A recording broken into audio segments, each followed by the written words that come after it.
My channel. जैसा मैंने आप सभी से वादा किया था, old constitution important constitution amendment in one class, उसकी क्लास मैं लेकर आ रहा हूं।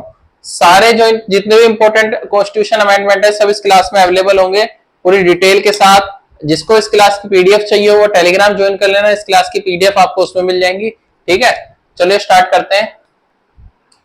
सबसे पहली चीज जो हमें देखनी है, a constitution amendment act refer to a law enacted by the Parliament of India to make changes, additional, deletion, provisions of Constitution in India as per the procedure laid down under Article 368. 368 जो है हमारा constitution amendment में use किया जाता है।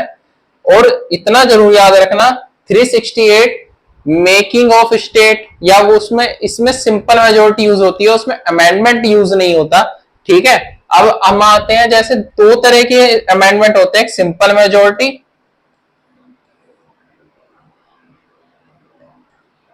Second होता है आपका सिंपल सिंपल मेजोरिटी में नहीं, एक मिनट,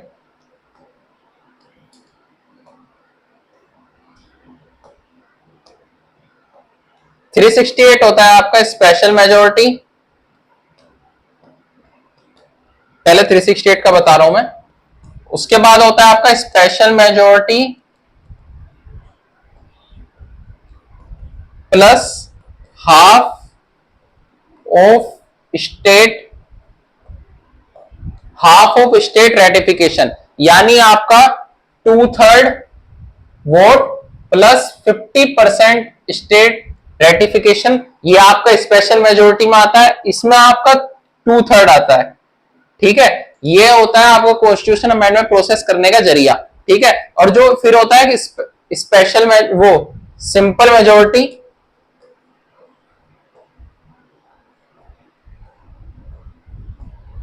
जिसमें आपका 50% वोट रिक्वायर्ड होते हैं प्रेजेंट मेंबर के, याद रखना प्रेजेंट मेंबर के हिसाब से। ठीक है, सिंपल मेजोरिटी में ये आपका स्ट्रक्चर है। ठीक है, अब मैं चलता कॉन्स्टिट्यूशन अमेंडमेंट पर। ये मैंने आपको बता दिया क्योंकि ये पूरा बताने बैठूंगा 10 मिनट इसी में चली जाएगी हमारी। ठीक है, चलो आगे चलते हैं। ठीक, landmark amendment, the first amendment act, ये अमेंडमेंट एक्ट जो एडिड हुआ था हमारा, इसने आर्टिकल 15(4) और 96 में चेंजेस लिए थे। 96 क्या है हमारा, राइट टू फॉलो प्रोफेशन। ठीक है, 15, ठीक, changes the right to private property and pursuing with the decision of supreme court concerning fundamental right. और 9 शेड्यूल को जो है इसने कॉन्स्टिट्यूशन में ऐड किया था, किसने, द फर्स्ट अमेंडमेंट एक्ट ने। ठीक, अब हम आते हैं 12 अमेंडमेंट एक्ट पर, inclusion of territory of Goa, Daman and Diu into the Indian union. 12th amendment act से दमन एंड दीव को एक कर यूनियन टेरिटरी बनाई गई थी, जो उस टाइम की 8th यूनियन टेरिटरी थी। ठीक है, याद रखना 8 थी। ठीक, ये 12 हो गया। अब हम आते हैं 15 कॉन्स्टिट्यूशन अमेंडमेंट पर। It raise the age of retirement of high court जजेस फ्रॉम 60 to 62। इसने जो जजेस की, हाई कोर्ट के जजेस की जो एज थी वो 60 से 62 कर दी थी। और इसका जो आर्टिकल किसमें आता है, 217 के क्लॉज फर्स्ट में। जो अब जो हाई कोर्ट जो जजेस की एज है इस आर्टिकल, इस अमेंडमेंट के तहत वो 217 क्लॉज फर्स्ट में आती है। ठीक है, extended the jurisdiction of high court to issue writs, इसमें आर्टिकल 226 के तहत रिट्स की जो पावर है हाई कोर्ट की ज्यादा जुडिक्शन के हिसाब से बढ़ा दी गई। रिट्स की पावर जो है ओरिजिनल जुरिस्डिक्शन में सुप्रीम कोर्ट के पास आर्टिकल 32 में है, हाई कोर्ट के पास 226 में है। ठीक है, to a government of authority situation outside its territory jurisdiction where the course of action arise with subject of jurisdiction, यानी जहां तक उसका सब्जेक्ट ऑफ जुडिक्शन जाएगा वहां तक वो रिट इशू कर सकता था। ठीक है, जैसे आप जानते हैं एक हाई कोर्ट का सब्जेक्ट ऑफ जुडिक्शन 1, 2, 3 स्टेट तक जाता है। ठीक है, किसी किसी का 4 स्टेट तक भी जाता है, यानी 4 स्टेट एक हाई कोर्ट के अंदर आती है। ठीक है, जैसे हमारा दिल्ली का अलग हाई कोर्ट है, वो इकलौता है, लेकिन और जो है यूनियन टेरिटरी वो मेन हाई कोर्ट्स के अंदर आती है। ठीक है, अब हम आते हैं 24 अमेंडमेंट एक्ट पर 1971। It was the retaliation act, the parliament of neutralize the effect of the judgment of Golaknath case. Golaknath case का फंडामेंटल राइट से रिलेटेड जो जजमेंट था वो 24 अमेंडमेंट एक्ट से क्या था, इस affirmed parliament power to amend any part of constitution, वो कोई से भी पार्ट को अमेंड कर सकती है, लेकिन fundamental right by amending article 368 and 13 it made obligatory for the president to give असेस to amendment bills when they are presented to him and her. ठीक है, इसमें क्या दिया गया था, वो बेसिक स्ट्रक्चर के साथ एक तो छेड़छाड़ नहीं कर सकती, 24th अमेंडमेंट के साथ क्या गया था, और इसमें क्या गया था, प्रेसिडेंट को असेस देना और प्रेजेंट करना, वो बिल बहुत इंपॉर्टेंट होगा। ठीक है, आर्टिकल 368। ठीक, अब हम आते हैं 31st कॉन्स्टिट्यूशन अमेंडमेंट पर। By this amendment the seat of the Lok Sabha was increase from 525 से 545 कर दी गई, जो हमारी करंट की हुई 545 ही चल रही है। ठीक है, the reduce the representative of UTs in Lok Sabha 20 to 25, union territory का रिप्रेजेंटेटिव उन्होंने UTs in Lok Sabha from 25 to 20 कर दिया था, यानी 5 सीट का माइनस दिया था इस आर्टिकल के तहत। ठीक है, फिर आपका आया था 36th amendment act 1975 made Sikkim a full fledge state of the union of India. जो 36 था उसने सिक्किम को यूनियन ऑफ इंडिया की फुल फ्लेज स्टेट बना दिया था, जो 1971 से डिमांड चल रही थी सिक्किम को बनाने की, वो 1975 अमेंडमेंट के बाद ये आपका बना दी गई थी। 36 अमेंडमेंट के बाद, सॉरी 36 अमेंडमेंट 1975 के बाद ये आपकी बना दी गई थी। ठीक, अब हम आते हैं 42nd अमेंडमेंट। ये one of the important amendment है आपका, इसे मिनी कॉन्स्टिट्यूशन कहा जाता है। 42nd अमेंडमेंट है fundamental changes in the constitution structure and the incorporate the word socialist secular and integrity in the parliament. Fundamental duties were added in part 4A। जो fundamental duties जो add की गई थी वो 42nd अमेंडमेंट के Sakariya commission, उसके बाद जो है उसके रिकमेंडेशन पर ऐड की गई थी। Directive principle was given precedent over fundamental right. Director principle को फंडामेंटल राइट से ऊपर रखा गया था। And law made by effect by parliament was kept beyond the scope of judicial review. Judicial review से जो लॉज थे वो हटा दिए गए थे एक तरीके से देखा जाए। ठीक है, it made the power of parliament supreme so far. Parliament को अमेंडमेंट करने कॉन्स्टिट्यूशन की सुप्रीम पावर 42nd के तहत दी गई थी, इसलिए मैं बोल रहा हूं बहुत इंपॉर्टेंट है, मिनी कॉन्स्टिट्यूशन है। ठीक है, it authorise the supreme court to transfer certain cases from one high court to another. ठीक है, the writ jurisdiction of high court, its provide for administrative tribunal to speedy judiciary administrative tribunal. It empower the centre to deploy arm forces in any situation to deal with the grave law of order situation, यानी AFSPA जिसे हम कहते हैं, उसके तहत जो central government थी वो कहीं भी लॉ जो है प्रोड्यूस कर सकती थी। It authorise the president make proclamation of emergency from any part of country. Any part of country में प्रेसिडेंट जो इमरजेंसी लगा सकता था, वूल ऑफ इंडिया कहीं भी। It made obligatory for the president to act advice of council of minister. जो council of minister के तहत ही प्रेसिडेंट को एक बाइंडिंग हो गया था, उनके तहत ही वो अपना डिसीजन लेगा। Tenure of the Lok Sabha and the state assembly increase by 1 year, यानी 5 साल से 6 साल कर दिया गया था। इसमें जो अमेंडमेंट किया गया था 42nd में। ठीक है, ये इसलिए इंपॉर्टेंट, इसलिए से मिनी कॉन्स्टिट्यूशन किया जाता है। हाई कोर्ट के साथ छेड़छाड़ की गई थी, सुप्रीम कोर्ट के साथ की गई थी, सुप्रीम पार्लियामेंट बना दी गई थी, लोकसभा और स्टेट असेंबली का 1-1 साल बढ़ा दिया गया था, हाई कोर्ट जुडिक्शन ट्रिब्यूनल जुडिक्शन बढ़ाया गया था जो किया गया था, और प्रेसिडेंट को बाउंडिंग कर दिया था काउंसिल ऑफ मिनिस्टर के तहत। ठीक है, ये आपका इसमें पूरा का पूरा स्ट्रक्चर चेंज हुआ था। ठीक,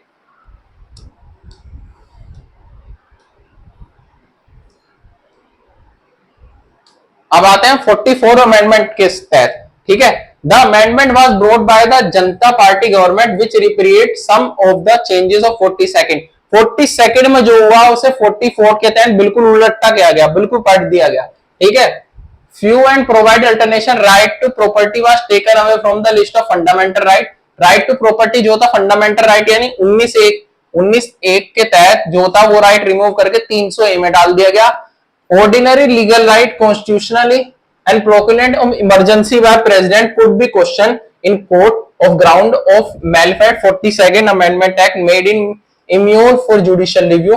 जो जुडिशियल रिव्यू को इम्यून हटा दे दिया गया था, वो जुडिशियल रिव्यू हो सकता था प्रेसिडेंट की इमरजेंसी का, वो 42nd हटाया गया था। ठीक है, it brought the reserve revocation of the proclamation under parliamentary control in article 352 regarding national emergency, जो मैंने अभी आपको बताया। द वर्ड इंटरनल डिस्टर्बेंस यानी आंतरिक असुरक्षा को, ठीक है, सब्स्टिट्यूट कर देगा आर्म रिबिलियन से, ठीक है।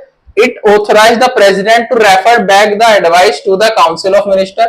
काउंसिल ऑफ मिनिस्टर की बैक एक बार एडवाइस प्रेसिडेंट आप कर सकता था 44 के तहत, ठीक है, for reconsideration, but made it binding for the president to act the recommendation और एडवाइस। लेकिन बाइंडिंग करता था the power of courts to decide the dispute regarding election of prime minister and speaker was रिस्टोर्टेड।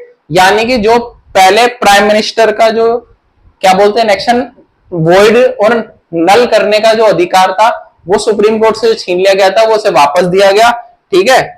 Constitution protection of public of proceeding of the parliament and state legislature was provided, ठीक है। और उनका जो tenure था वो 5 ही रखा गया, 1 साल जो टेन्योर था वो हटा दिया गया। ये 44। अब 44 में क्या हुआ, आपका सुप्रीम कोर्ट जुडिशियल रिव्यू कर सकता था, प्रेसिडेंट एक बार काउंसिल ऑफ मिनिस्टर के बाद भेज सकता था, ठीक है। और आपका इमरजेंसी जो आर्टिकल थी वो आपकी जुडिशियल रिव्यू में आ गई थी, ठीक है। प्रेसिडेंट की पावर उसको वापस मिली थी, उसके पास बाइंडिंग नहीं था। ये जो आपका फिर जो पूरा का पूरा 44 अमेंडमेंट में हटा था, ठीक है। अब हम आते 61st amendment. It brought about amendments to article 326 from the reduction of age of 21 to 18 years. जो इलेक्शन कमीशन ऑफ इंडिया के आर्टिकल्स थे उनमें जो वो हुई थी 21 टू 18, जो पहले 21 एज थी वोटिंग की उसे घटाकर 18 कर दी गई थी। ये 61st अमेंडमेंट के तहत हुआ था, इसे जरूर याद रखना, इंपॉर्टेंट है। 69 amendment act article 239A and 239AB were inserted in the constitution to provide a national capital territory designation to Union Territory of Delhi, national capital with a legislative assembly and council of minister। यानी legislative assembly और council of minister अब दिल्ली में भी होंगे, ये इस act के तहत किया गया था, 69 एक्ट के तहत, ठीक है। The 71st Amendment Act it include Manipur, Konkani and Nepali language in the 8th schedule. इससे आपका क्वेश्चन भी आया हुआ है 2024 के प्री में, सॉरी 2025 के प्री में, 25 के में आया, 24 के में, 24 के में आया है आपका, इससे 2024 के प्री में इससे क्वेश्चन आया हुआ है। 71st अमेंडमेंट, इसने नेपाली, कोंकणी, नेपाली लैंग्वेज जो है मणिपुरी, कोंकणी, नेपाली 8th शेड्यूल में ऐड की थी। 8th शेड्यूल हमारा लैंग्वेज से रिलेटेड है, ठीक है। The 73rd amendment act 1992, the institution of Panchayati Raj received constitution guarantee that status the regulatory 9th schedule was added to deal with it also insert contain article 243, 243A and 243, ठीक है। 73rd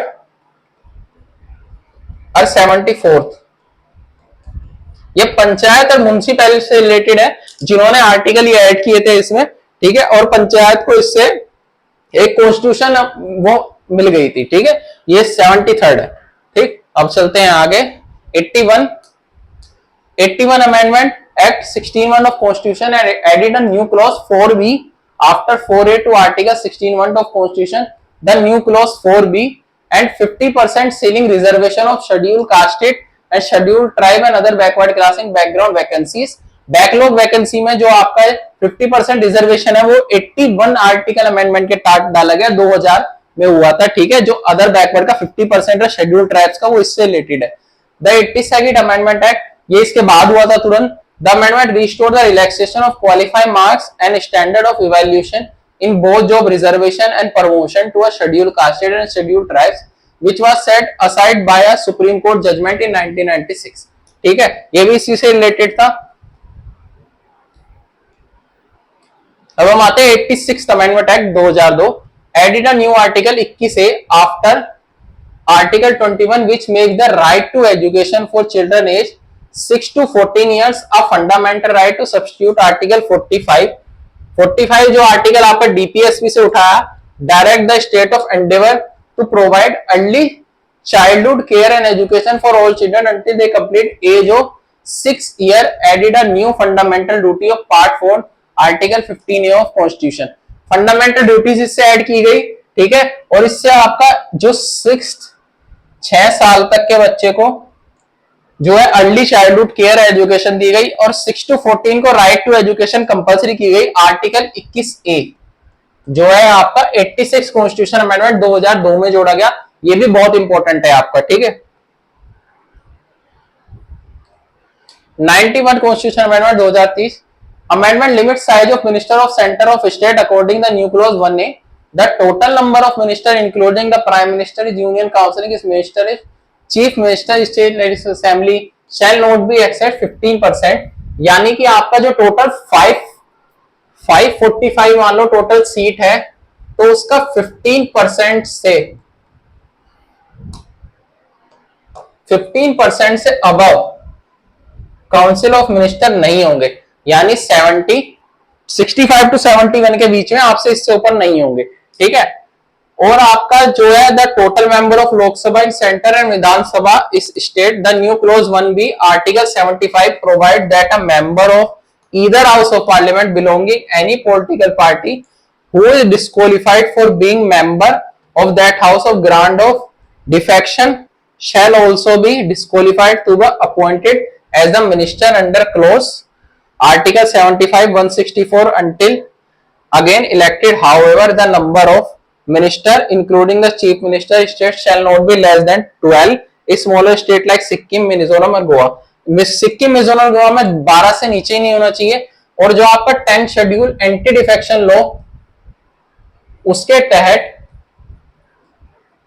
आपको 6 महीने के अंदर वो होना चाहिए, ठीक है। इस आर्टिकल के रिलेटेड 91 में ये दिया गया था, एक बार वो भी लिख लेना, ये इसमें ऐड नहीं है।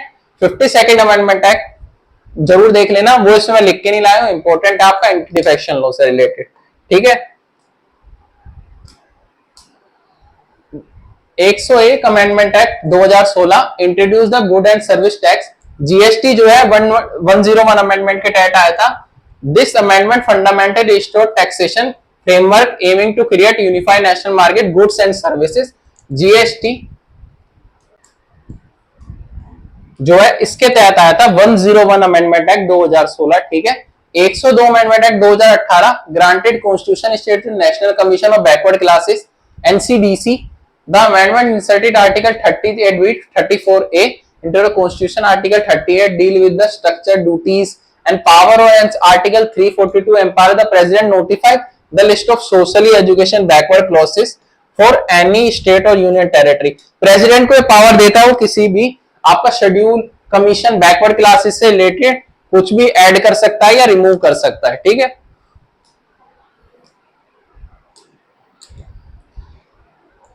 Third amendment act 2019 introduce the 10% reservation of economic weaker section EWS is government job and education institute. 10% reservation इसमें ऑल कास्टेस जो एससी एसटी और ओबीसी में कवर्ड नहीं है, याद रखना जो मैंने कहा एससी एसटी और ओबीसी रिजर्वेशन में कवर्ड नहीं है, वो ईडब्ल्यूएस के तहत 10% रिजर्वेशन में कवर हो सकती हैं, जो 133rd अमेंडमेंट से जोड़ा गया, ठीक है। The 144 Amendment Act 2020 primary focus on extending the reservation seat of scheduled castes, scheduled tribes, Lok Sabha, Indian Parliament and the State Legislative Assembly for another 10-year additional element, the providing of nominal Anglo reserve and legislature। ये 2030 तक आपका 10 साल और बढ़ाया गया, इससे किससे 1/4 Amendment Act से 2020 से 2030 किया गया था, किसे एडिशनली एससी और एसटी के जो वो आपका नॉमिनेटेड एंग्लो इंडियंस और फोकस एक्सटेंशन रिजर्वेशन सीट, ठीक है, जो आपका 104 से किया गया, ठीक। अब हम आते हैं आपका 103rd अमेंडमेंट एक्ट, नहीं 103rd हो गया, सॉरी ये गलत लिखा गया है, किससे व्हाइट ले लेते हैं, व्हाइट ले लेते हैं। ये 106th अमेंडमेंट एक्ट है,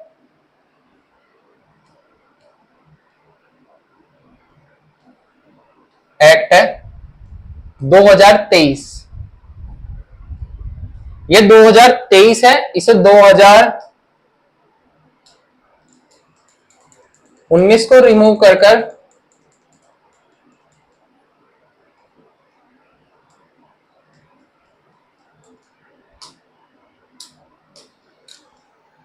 2023 कर लो, ठीक है। और आपका 103 को रिमूव कर कर 106 कर लो, ठीक है। ये आप इसमें कर लेना, पीडीएफ में थोड़ी दिक्कत थी। ऑल्सो नोन एज द नारी शक्ति मंदान अधिनियम was passed in 2023, reserve 1/3 of seat of Lok Sabha, state legislation and Delhi legislative assembly for women, ठीक है। और इतना याद रखना, ये आपका करंट से है नहीं, नेक्स्ट लोकसभा जो इलेक्टेड होगी उससे लागू होगा, करंट से नहीं, जो नेक्स्ट होगी उससे लागू होगा। जो अब तक के मेन इंपॉर्टेंट अमेंडमेंट थे वो मैंने इस क्लास में कवर कर दिए। ज्यादा मैंने पूरा एक्सप्लेनेशन लंबा लंबा समझाने की कोशिश नहीं की, वीडियो बहुत बड़ी हो जाती, फिर दिक्कत हो जाती है आपको, फिर आप सबसे पहली बात देखते नहीं। जितना मैंने कोशिश हो सके इसमें कवर करने की कोशिश की है, पूरा डीपली मैं नहीं घुसा हूं, ऊपर ऊपर देने की नॉलेज मैंने कोशिश की है। इसकी पीडीएफ आपको टेलीग्राम में मिल जाएगी, सब कुछ लिखा हुआ है एज इट इज, आप नोट डाउन कर सकते हैं, आप क्लास से भी नोट डाउन कर सकते हैं, जैसी आपकी इच्छा हो। जो मेरे को कमेंट मिली थी यूपी पीसीएस से लेकर, उसकी कल मैं यूपी पीसीएस की हिस्ट्री क्लास उसको आपको दे दूंगा। जिसको इंपॉर्टेंट लगी हो क्लास वो नीचे कमेंट में एक बार थैंक यू जरूर लिख के जाना, ठीक है। Thank you so much.